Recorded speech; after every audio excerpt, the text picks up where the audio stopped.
하는 게 쌤의 강의 스타일이고요. 각각의 번호마다 테마가 조금씩 달라지니까 그 테마별로 정리를 하면 됩니다.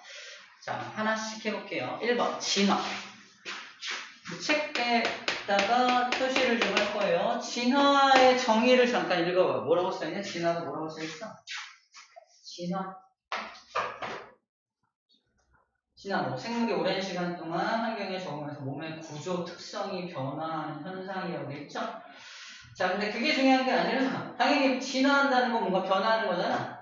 진화한다, 뭔가 변한다는 건 알겠는데 진화의 정확한 정의는 그 다음 줄에 나와있습니다. 그 다음 줄에 다양한 생물 밑줄 봐봐요. 다양한 생물.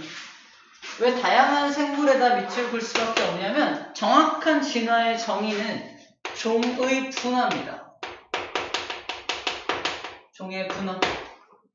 종의 분화. 무슨 말이냐면 예를 들어서 사자하고 호랑이는 같은 종인가요? 다른 종인가요? 다른 종이야. 서로 다른 종입니다. 서로 다른 종이야. 근데 얘네들은 둘 다 과가 같은가요? 과가 같아. 과. 그래서 과가 무슨 과냐면 고양이과예요.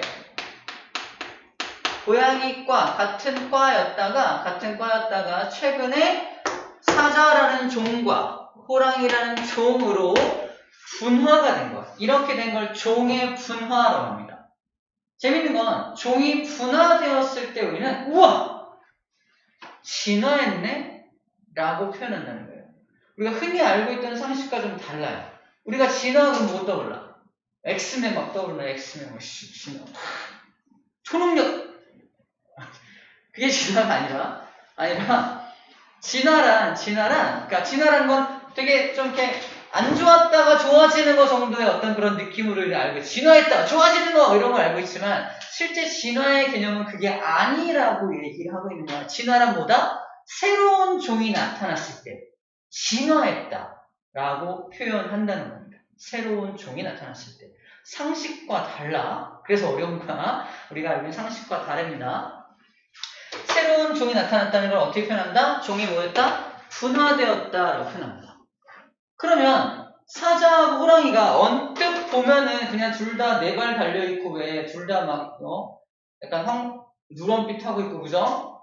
또 암호랑이랑 호랑이 또 줄무늬가 있네요. 근데 줄무늬 좀 다르고 그죠? 등치 비슷하고 어떻게 구분할 거야 둘이? 구분이 되나요?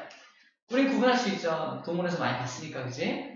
근데 이제 처음 둘이 딱 분화가 되었을 때 이제 얘가 그러니까 새끼들을 막 낳다 보면은 이제 어떤 건 사자가 되고 어떤 건 호랑이가 될 거 아니에요? 그래서 어떻게 사자와 호랑이로 종이 갈라졌는지를 어떻게 확인할 수 있는지가 오늘 재밌는 부분 첫 번째입니다.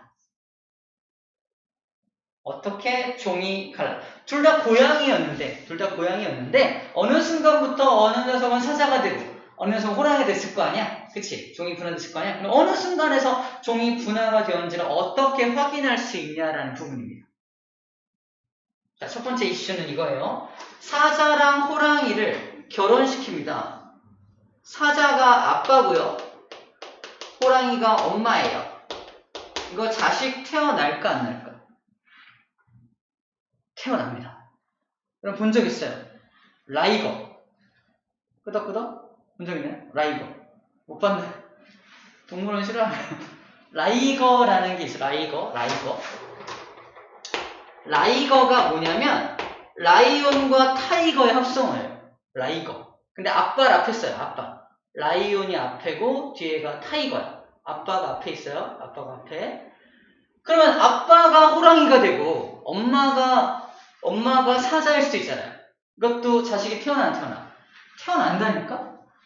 그게 이름이 뭐냐면 이건 못 들어봤을 거예요. 타이곤. 처음 들어보죠? 타이곤. 타이거, 라이언. 타이곤으로 알고 있어요. 쌤은 타이곤. 이름이 이상한데, 타이곤. 근데 타이거가 앞에. 아무튼 이런 것들이 태어날 수 있다는 건, 이렇게 자식들이 태어날 수 있다는 건 뭘 의미하냐면, 사자와 호랑이가 둘이 종으로 갈라진 게 얼마 되지 않았다라는 증거입니다. 둘이 종으로 갈라진 지 얼마 되지 않았다라는 진화론적 어떤 증거 자료예요. 둘이 생식이 가능하다는 거. 생식이 가능하다라는 거. 그래서 자식이 태어난다는 건 종이 갈라진 지 얼마 안 됐다는 건데, 중요한 건 둘이 같은 종인지, 그럼 자식이 태어나면 둘이 같은 종이라서 자식이 태어난 건지, 서로 다른 종인지 구별이 돼야 안 돼요. 둘 다 자식이 태어나잖아. 같은 종도 자식이 태어나. 다른 종이라도 자식이 태어나. 뭐야? 구분이 되지 않잖아요. 근데 구분할 수 있는 방법이 되게 재밌는 방법이 있는데, 라이거와 타이고는 정자, 난자를 만들지 못해요. 무슨 말인지 알아요? 즉, 얘네들은 생식 능력이 없습니다. 즉, 다른 종에서 태어난 자식은 생식 능력을 가지지 못해요. 그게 특징이야. 그냥 속된 말로는 고자다라고 말합니다. 부모가 다른 종이면 자식이 고자가 된다고 표현을 해요. 고자가 된다. 생식 능력이 없어. 그래서 라이거의 자식, 타이곤의 자식 없습니다. 없어요. 그래서 동물원에 있는 라이거는 뭐야? 그래서 사람들이 인공적으로 만들어낸 그냥 자식일 뿐인 거예요. 동물원 아주 나쁜 곳이네요. 그죠? 인공적으로 교배를 막 시키는 거죠. 사람들한테 보여주려고. 근데 라이거와 라이거를 교배할 수는 없다라는 말을 하는 겁니다. 무슨 말인지 알죠? 그래서 우리가 들어보면 갈라파고스 군도에 막 핀칫에 이런 얘기를 하거든요. 찰스 다윈이 막 진화론 있다 얘기할 건데, 진화론에서도 이런 생식의 원리를 이용해서 종이 갈라졌는지 안 갈라졌는지를 판단한단 말이에요. 판단할 때 그런 방법, 이 방식을 이용한다는 거 이렇게 얘기를 해줄게요. 아하. 그래서 진화했다는 걸 이렇게 종이 갈라진 걸 진화라고 한다는 거 꼭 기억하고, 종이 갈라졌다면 그 자식에게 문제가 생긴다라는 것도 이제 종이 갈라졌는지 안 갈라졌는지를 판단하는 기준인 거예요. 만약에 사자랑 호랑이가 아직 같은 종이야. 근데 모양, 무늬만 좀 달라. 그럴 수 있잖아요. 그죠? 같은 종인데 왜 칠성 무당벌레 같은 경우는 등줄기, 등껍질의 모양이 다 다르거든요. 하지만 다 같은 종이야. 같은 종이라서 생식을 하면 그 밑에 자식들이 태어나잖아. 전부 생식력을 갖춘 자식이 태어납니다. 무슨 말이야? 둘은 같은 종이라는 뜻이야. 무늬가 달라도.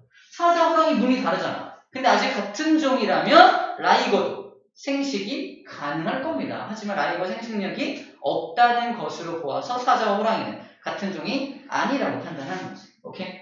첫 번째 이슈에 대해서 얘기를 했습니다. 자, 진화란 뭐다? 그래서 종이 갈라지는 거다. 그래서 선생님이 미출거라고 했던 게 다양한 생물이 나타났다는 표현입니다. 다양한 생물이라는 건 종이 여러 종이 나타났다는 뜻이니까. 그래서 종의 분화를 은유적으로 설명한 표현이라고 보는 거예요. 당연히 몸의 구조 특성 변하겠죠. 당연한 얘기고 상식적인 내용인데 그것만이 전부가 아니다 라는 얘기를 하고 있는 겁니다. 오케이, 됐어요. 진화 끝났어요. 1번 내용 끝입니다. 이 정도만 정리하면 되겠어요. 자, 두 번째 파트입니다. 두 번째는 자연선택설 얘기를 좀 할게요. 자연선택설. 그래서 우리 책에 나와 있는 예를 가지고 설명을 할 건데, 자, 다윈이라는 사람이 있어. 우리 책에는 대머리 아저씨 분들, 대머리 아저씨. 내가 다윈이야 그러고 있는데, 이 다윈 아저씨가 영국 사람입니다. 영국의 생물학자인데,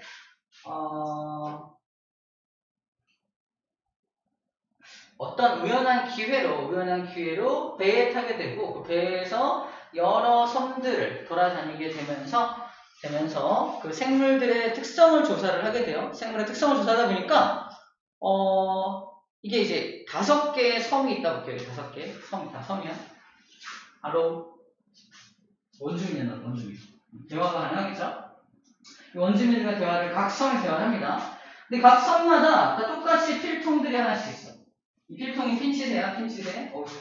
다 다르죠? 하나 똑같은 건 없네. 이 필통이 핀치새야. 그래서 어떤 새를 발견하고 원주민한테 이 새 이름이 뭡니까? 그랬더니 이 새 그냥 뭐래더라? 핀치새로 그러는 거야. 다른 섬에 가서 이 모양이 완전 달라서 새 이름이 다르겠지. 또 물어봐. 이 새 이름이 뭐예요? 핀치새로 그러는 거야. 이상하다. 모양이 다른데 다른 섬에 가서 또 이상한 새가 있길래 이 새 이름 물어봅니다. 뭐라 그래? 핀치세래 다. 부리 모양이 다 다른데. 부리 모양이 다 다른데 각 섬에서 원주민들을 물어보니까 이 원주민들 말이 안 통하네요. 이 원주민들 물어보니까 이상한 원주민들이라서 그랬죠. 원주민들이 말이 안 통하는 원주민도 있어요. 아무튼 그 원주민들한테 물어봤더니 다 핀치새라고 말합니다. 모양이 다 다른데 핀치새라고 이름을 붙여서 얘기하고 있어요. 이게 왜 그런 거냐면 완전 처음에는 각 섬마다 똑같은 사람들이 살고 있고 다 똑같은 새들이 살았단 말이야. 똑같은 새가 살았어. 그래서 전부 다 이 새 이름 뭐야? 핀치새라고 알고 있었던 거지. 근데 세월이 오래 지나면서 각 섬마다 먹을 게 달라. 어떤 섬은 고기가 많고요. 어떤 섬은 나무 이렇게 구멍에 벌레가 많고요. 어떤 섬은 이렇게 곡식들이 많고요. 어떤 섬에는 또 뭐가 많아요? 열매가 이렇게 많아요. 각 섬마다 그래서 그러니까 먹이가 다르기 때문에 그 먹이에 맞춰서 핀치새의 부리가 모양이 조금씩 변해갔던 거야. 모양이 변해가다가 나중에는 완전 다른 종의 분화까지 일어나게 된 거지. 그럼 다윈의 입장에서 부리의 모양이 달라졌는데 다 이렇게 다른데 전부 핀치새라고 불렀던 이유는 변이라는 게 일어났구나. 뭔가 변화가 일어났구나라고 인식할 수 있을 것이고요. 결론부터 말하면 이 핀치새를 둘 잡아다가 교배를 시킵니다. 자식이 태어나. 근데 안타깝게 그 자식은 고자야, 그죠? 생식 능력이 없어요, 그죠? 그걸 통해서 둘 다 핀치새임에도 불구하고 자식이 생식 능력이 없다는 건 이미 종이 분화가 일어난 겁니다. 그래서 종의 분화까지 일어났네? 진화였구나. 그래서 진화론을 발표하게 됩니다. 원주민들이 모두 핀치새라고 부르는 이 새가 변이와 변이를 거듭하다가 종의 분화까지, 즉 진화까지 일어난 것입니다. 라고 발표를 하게 되는 거지. 근데 이 진화론을 발표하기 이전에 우리 인간을 지배했던 어떤 그런 믿음? 이게 뭐냐면 창조론. 2000년 넘게 창조에 대해서 중세시대는 거의 창조의 시대죠. 창조론의 완전 반박, 창조론의 정반대되는 개념을 얘기한 거잖아. 원래 처음에 다 똑같은 핀치새였는데 변이를 거듭하다가 진화한 거예요. 점점 생물들은 진화할 수 있어요. 우리가 모양이 다 다른 것도 다 진화했기 때문에 이렇게 말하는 거잖아. 우리도 원숭이로부터 진화했어요. 라고까지 굉장히 거슬러 올라가서 우리도 이렇게 해서 진화 이렇게 한 겁니다. 라고 말하는 게 진화론이기 때문에 그렇습니다. 이 진화론에 반대되는 창조론의 입장은 뭐야? 창조론의 입장은 각 섬마다 새들의 모양이 다른 이유는 뭐야? 신께서 각 섬마다 새들의 부리 모양을 다르게 창조하신 거잖아. 그치? 그리고 둘이 생식해서 자식이 태어나게 만드신 거야. 근데 왜 그러는지 모르겠지만 자식이 생식 능력을 없게 만드신 거지. 왜 그러셨을까? 아무튼 그런데 그렇게 창조하셨다고 믿는 게 창조론에 대한 개념이라고 보면 됩니다. 쌤은 뭐가 맞다 틀리다 얘기하는 게 아니야. 각각의 입장을 얘기하는 겁니다. 그래서 그렇게 창조론에 대한 건 믿고 있다가 다윈이 진화론을 얘기하니까 과학계는 발칵 뒤집히게 된 거죠. 무슨 소리냐고. 그럼 우리가 인간도 원숭이로부터 진화했다고 뭐 이런 반박들이 나오게 된 거잖아요. 그래서 우리는 진화론의 정확한 개념을 알자라는 얘기를 하는 겁니다. 진화론의 시작이 그래서 이 다윈의 연구를 통해서 진화론이 시작되었다라고 보면 되겠습니다. 근데 정확한 진화의 개념은 종의 분화까지 일어났을 때 우리는 진화했다라고 표현한다라는 겁니다. 자, 그럼 진화론을 제대로 설명하기 위해서 필요한 개념이 바로 자연선택설입니다. 잘 들어. 자연선택설에 의해서 진화가 일어나는 거예요. 자연선택설에 의해서 변이가 일어나는 것처럼 보이는 겁니다. 이거 좀 어려운 말이야. 변이가 일어나는 것처럼 보인다라는 표현. 자, 이렇게 보면 됩니다. 예를 들어볼게요. 길이. 옛날 길이는 다 목이 짧았어요. 다 목이 짧았습니다. 다 목이 짧았어. 자, 기린이 있고요. 그 기린이 살아가는 자연이죠, 자연. 자, 자연에는 먹이가 있죠, 먹이가 있어서, 예를 들어서 먹이가, 2마리. 자연은 항상, 자, 우리 전제조건이야. 자연은 항상 2마리 분이 살아갈 만한 먹이만을 제공합니다. 그죠? 근데 거기에 2마리의 뭐랄까, 기린이 살고 있는 거예요, 현재. 책에도 딱 3마리 나와있죠? 2마리의 기린이 살 수 있는 그런 환경이야. 2마리가 살고 있는데, 이제 자식을 낳잖아. 그 다음 자손을 낳았는데, 이 기린 2마리가 자식을 3마리를 낳은 거예요. 자, 첫 번째입니다. 자연 선택의 시작은 그래서 과잉 생산으로부터 시작돼요. 과잉 생산. 이 과잉 생산이라는 게, 뭐, 부모 입장에서는 누가 병들어 죽을 수도 있고요. 그죠? 누가 병들어 죽을 수도 있고, 천적의 위협을 받을 수 있으니까, 좀 더 많은 양을 낳는 게 좋겠죠. 그지? 그래서 과잉 생산을 시작을 해요. 자, 근데 과잉 생산하는데, 천적의 위협도 없고요. 질병도 없었어. 근데 문제는 뭐야? 먹이가 2마리분밖에 없습니다. 그럼 1마리는 죽어야 돼요. 안타깝죠? 1마리는 죽어야 됩니다. 1마리가 죽을 수밖에 없다는 그게 뭐야? 자연이 선택하는 거예요. 자연은 누구를 살아남게 만들고 누구를 죽게 만들 거냐는 겁니다. 당연히 살아남기에 유리한 것들을 살아남게 만들고 좀 불리한 것들은 죽게 만들겠죠. 근데 이 3마리를 비교해 봤더니 목의 길이가 1마리, 2마리, 3마리가 태어난 거예요. 보이나요? 세 번째 녀석이 목이 조금 더 길죠. 조금 더 길게 태어난 겁니다. 이때 우리는 뭐라고 하냐?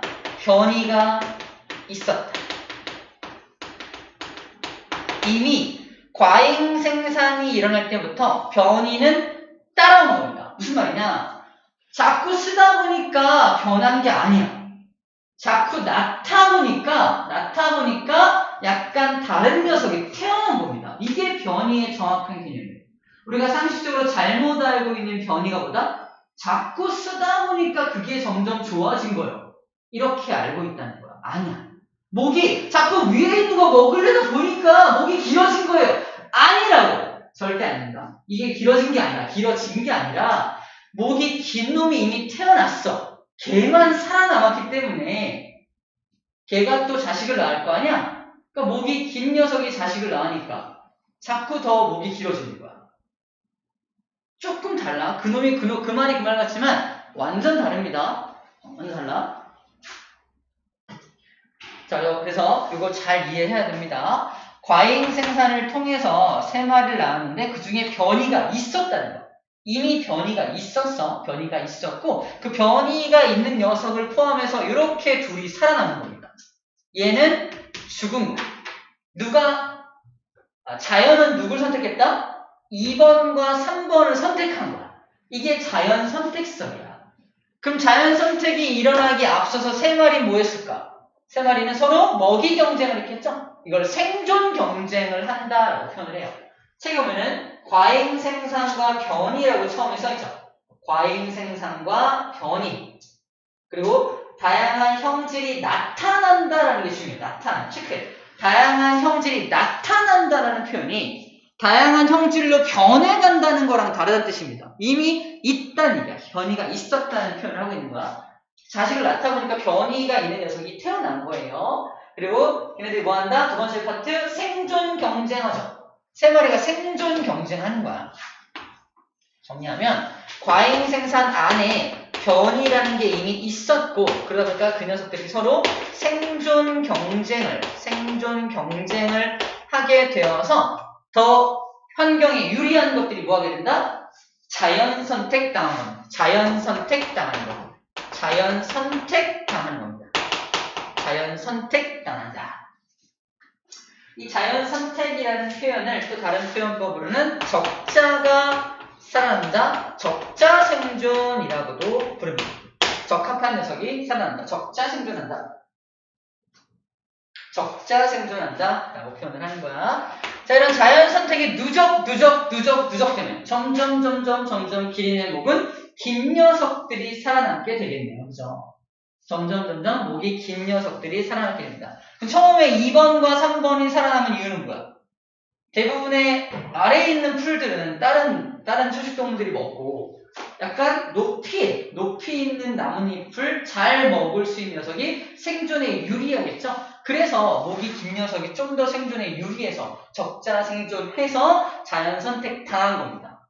용어 정리가 되나요?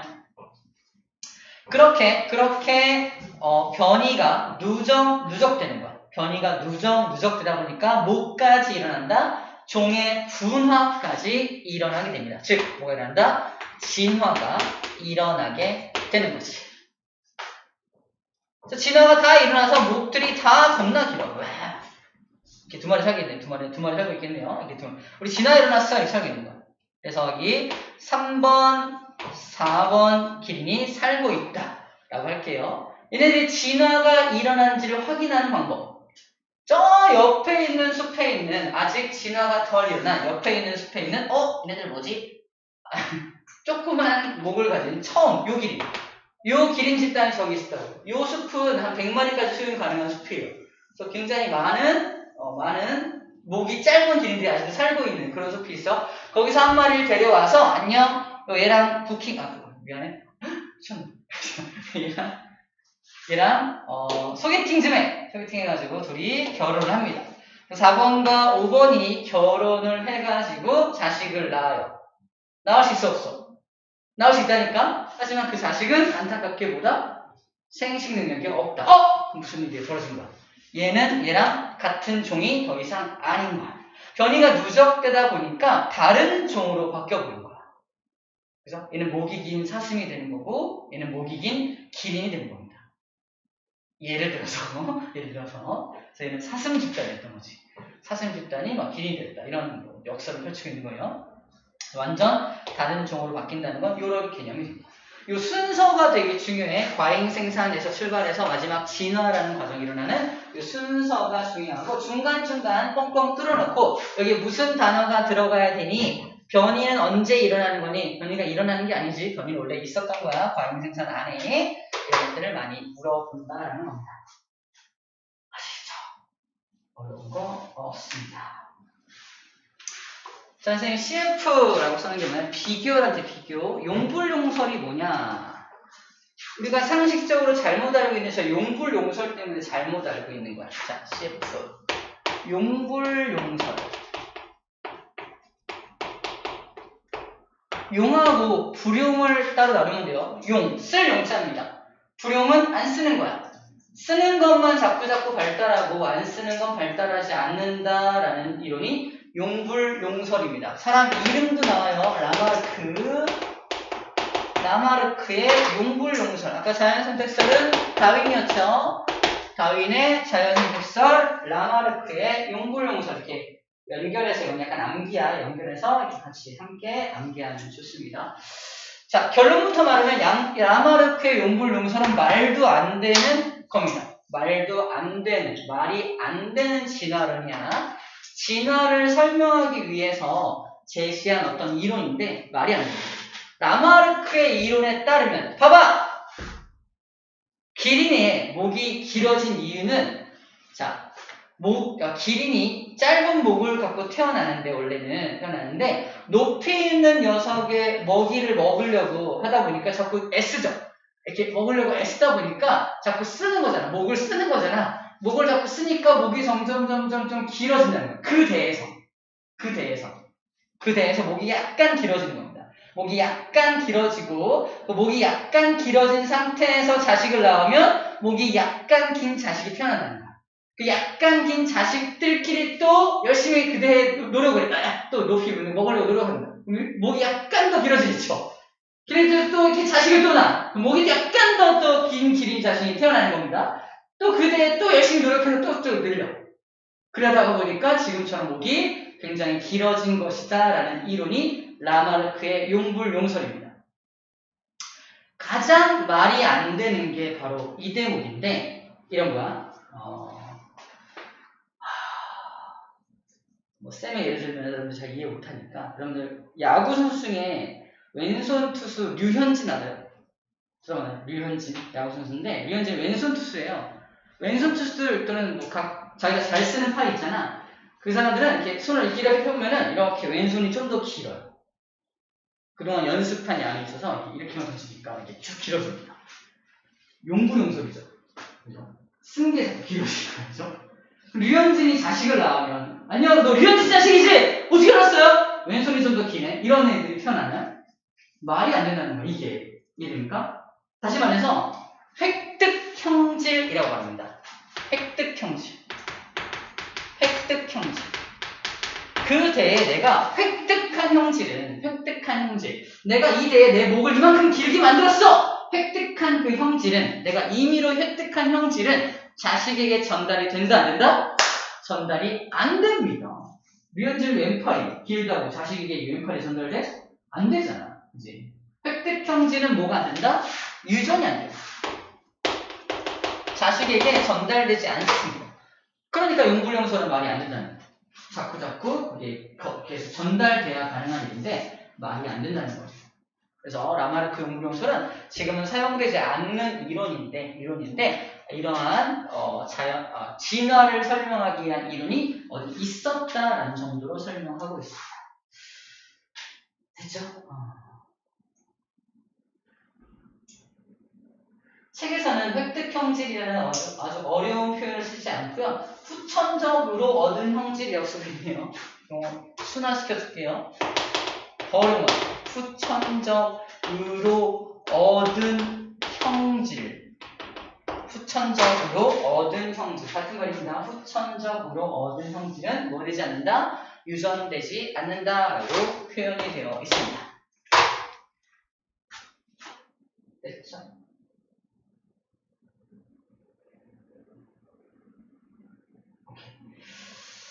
자, 이렇게 해서 용불용설이 뭔지 정도 좀 비교해봤고요. 그 다음 볼 거 뭐냐면, 이 자연선택설. 이 다윈의 자연선택설이 사실, 그래서 현재의 진화론을 설명하는 핵심적인 이론입니다. 현재의 진화론을 설명하는 아주 핵심적인 이론이에요. 물론 이것도 한계점이 있어서 또 다른 이론들과 좀 병행해서 사용을 합니다. 한계점이 뭔지부터 설명해 볼게요. 한계점은 딱 하나밖에 없습니다. 당시에 이 다윈이 자연선택설을 제시했을 때 여기 뭐가 나오냐? 이 적자 생존, 약간 목이 긴 녀석이 살아남잖아. 목이 긴 녀석이 살아남아서 이 목이 긴 녀석이 자식을 낳으면 그 자식은 목이 길죠. 사람들이 물어보는 거예요. 목이 긴 자식이 자식을 낳으면 왜 목이 긴 자식이 태어나니? 말싸움 같죠? 목이 긴 기린이 자식을 낳으면 왜 목이 긴 자식이 태어나니? 라고 물어봤을 때 다윈은 유전학자가 아니죠. 유전의 원리는 몰랐어요. 왜? 유전적으로 왜 그렇게 전달되는지. 즉 우리는 말할 수 있어. DNA가 전달된 거야. DNA가 염색체를 따라서 전달됐기 때문에 목이 긴 변이를 가진 그 DNA가 자식에게 전달됐기 때문에 가능해 라고 말할 수 있는데 다윈은 그 설명을 못한 겁니다. 그게 유일한 한계점이라고 말하고 있어요. 자, 체크해 볼게요.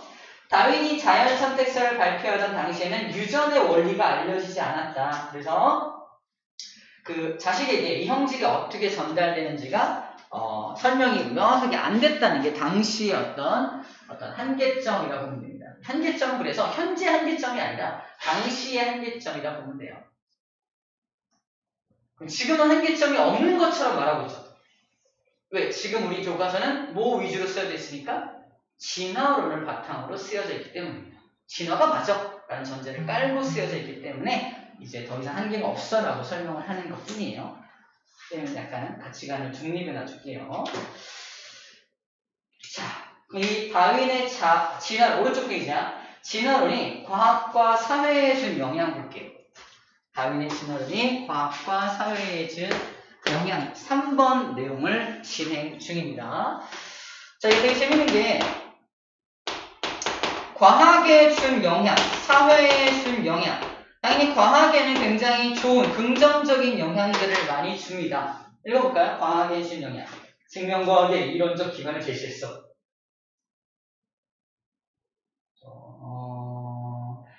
진화의 관점에서 생물들 간의 유연 관계를 파악하게 되었어. 유연 관계의 위치를 볼까요? 유연 관계.